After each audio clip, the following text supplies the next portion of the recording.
Hey there friends, I hope you all are doing good. I want to thank you all for sending the letters for Krishna. We will read few letters in this video in the end, so don't forget to watch this video till the end. It's 11:47 pm and you promised yourself you would sleep early tonight, but you're scrolling again. You have that presentation tomorrow, the one you have been dreading for weeks. Your eyes burn from the blue light, but your thumb keeps moving. One more video, one more post, just 5 more minutes. Maybe it's not phone. Maybe it's standing in your kitchen at midnight, opening the fridge for the third time, knowing you are not hungry, or reaching for that cigarette you swore you would never touch again, or typing out a long, emotional text to your ex, your finger hovering over send, or buying something online you don't need with money you don't have, telling yourself it's just this once. The addiction changes, but the pattern stays the same. You know better, you want better, and yet here you are doing the same thing that makes tomorrow harder. Hey modern AI Mystic family, have you ever felt like a burning question or a heartfelt prayer you wished Krishna could hear? Right now pause, take a deep breath, grab your phone or sit down with a pen and paper and pour your heart into a letter for Krishna. Email it to modernaimystic@gmail.com. Put a subject line letter to Krishna. You may include your name or want to stay anonymous. We will collect every letter this week and release these intentions into the universe together. You tell yourself, it's just this once, just one cigarette, just one drink, just one more episode, just one text back to them. But your hands are shaking now, that familiar knot forming in your chest. You know this feeling. It's the same one you get when you are about to betray yourself again. You don't want this. You don't want to destroy your progress. You don't want to lie to yourself again. So why are you doing it? Maybe you tell yourself you are tired, that the day was hard, that you deserve this one break, but deep down, you know that's not it. Something inside you craves the suffering, feeds on the cycle of wanting, getting, and then hating yourself for it. You do it anyway. The cigarette burns your throat, the drink tastes bitter, the scroll makes your eyes ache, the text sends, and immediately you want to take it back. For a moment, maybe there is a relief. Then comes the crash, the guilt, the shame, the familiar voice that says you are weak, that you will never change. You promise yourself it's the last time, knowing even as you think it that you are lying. You want to stop. You know this only makes you feel worse. You know that in 10 minutes, you will close the app feeling hollow and restless. But something inside you craves the pain, feeds on it, like picking at a wound that never quite heals. You're addicted to that very thing that's destroying your peace. This moment, this exact feeling is what haunted even Arjun, the greatest warrior of his time. In the Bhagavad Gita, chapter 3, verse 36, Arjun asks Krishna a question that echoes through every human heart. Why is a person impelled to commit sinful acts, even unwillingly, as if by force? This isn't about cigarettes or late night scrolling. It's about that mysterious force inside us that seems to work against our own best interests. You know what's good for you? You want to change. You have tried before,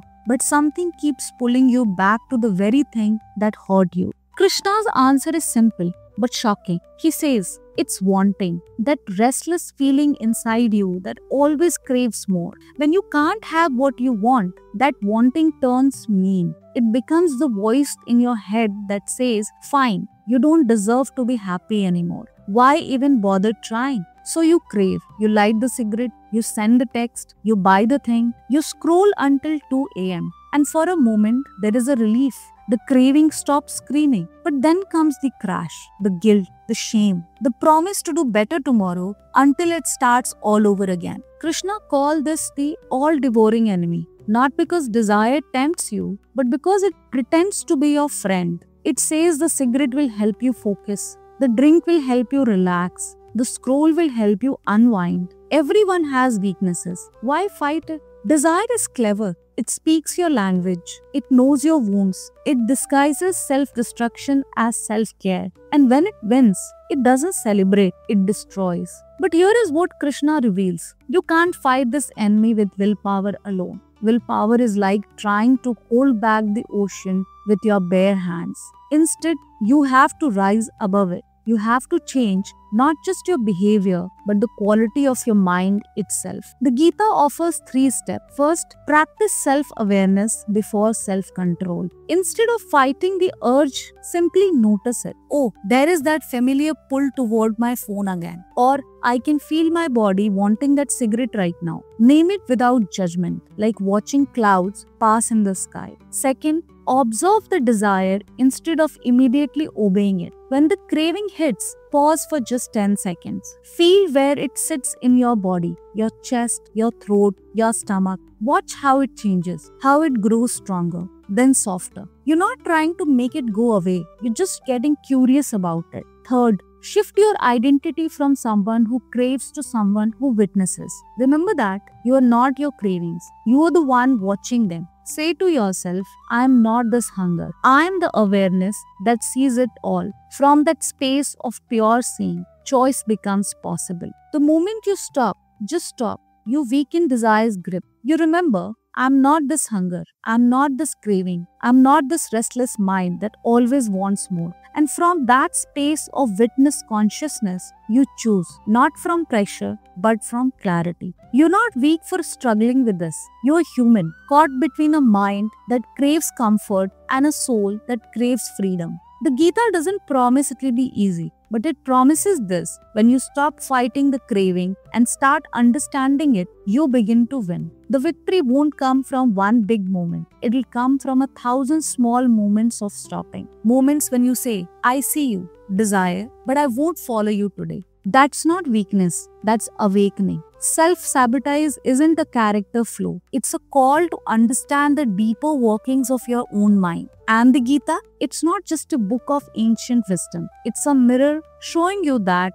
this struggle is as old as consciousness itself. Tonight, when you feel that familiar pull towards something you know will hurt you, remember, you're not alone in this battle. Even the greatest warriors have fought the same enemy. The difference is knowing that you have a choice, not just in what you do, but in who you choose to be in that moment. What if the next time you stop, you discover that real you, the witness behind the wanting, has been waiting patiently all along? This letter is from Rinki Ghosh, and she writes to Kanaji, My dear Kanaji, I am one of your Sakhi from Ranaghat. I know that you know me as I can feel your presence within myself every moment I call out your name. Thank you for responding my inner voice in your everyday's busy schedule. I know it's very hard for you to handle everyone's sadness, complaint, dissatisfaction with a warning smile. I know, Prabhu, you also went through a lot of pain and heartbreak in your Dwapar avatar. Even today also you feel sad for your every bhakt when they cry in front of you. Kanaji, I do have many problems in my life, but then also I have an unbreakable trust about your plan for me. I know I can't see the bigger picture which you are already aware about. Thank you, Nath, for holding my hand through my toughest days. Thank you for giving me a wholesome life with full of joy, a happy sweet family, a beautiful dream of becoming a doctor, and every opportunity that improved me. Thank you for giving me a house, enough clothing, 3 times meal, and most importantly, a beautiful pair of eyes that can appreciate your every masterpiece that you blessed to our earth. Lastly, I know you're very busy as you have to maintain everything in this whole world. I would like to remind, while caring for everyone, don't forget about yourself, Prabhu. I want to pray to you for your happiness. Your smiling face always makes my day beautiful. Take care of your health. Always remember, your smile is my only hope to continue my life. You are my only peace, Prabhu. I love you, my Kana. Thank you for choosing me as your bhakt. Your bhakti and your presence in my life is a huge blessing for me. Your lovely Sakhi, love you, my Kanaji. What a beautiful letter, Rinki ji. Really amazing. Thank you so much for writing such beautiful letter. Thank you, Modern AI Mystic family, for sharing this sacred space with me today. Your letter to Krishna is more than words. It's a frequency that ripples through your life and beyond. Send your letters to modernaimystic@gmail.com. In the next week's video, we will read your letter letters aloud, your prayers, your hopes, your stories, so they may resonate with every soul watching. We are on a mission to bring India's ancient knowledge to the new generation in a practical way. If you want to join us in this mission, please click that subscribe button and check links in the description. Until then, stay open, stay curious, and keep your heart tuned to the divine frequency. Hare Krishna and take care.